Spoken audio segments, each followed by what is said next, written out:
Welcome to Kenton's videos. Enjoy the video.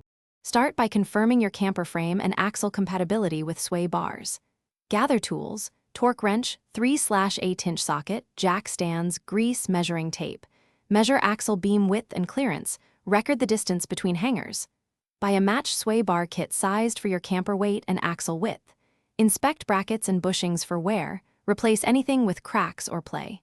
Plan bolt sizes and torque specs. Typical torque is about 50 ft-lb for 3/8 bolts. Park on level ground and chalk wheels before you lift the camper. Raise the axle with jack stands and support the frame under each chassis rail.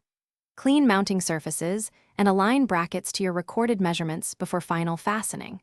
Position brackets at measured points and use 3/8-inch bolts tightened to 50 ft-lb. Install new rubber or polyurethane bushings into bracket shells and coat them with grease for quiet operation. Slide the sway bar through the bushings and center it over the axle beam carefully. Fit end links to the axle and frame and hand start all fasteners until alignment is confirmed.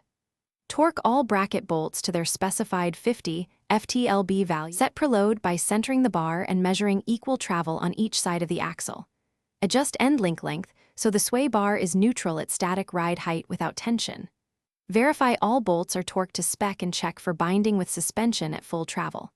Inspect clearances so the bar does not contact wiring, plumbing, or the frame at full articulation. Drive slowly for 5 miles to seat bushings and confirm handling improvements. Re-inspect and retorque all fasteners to 50 ft-lb after the initial settling drive.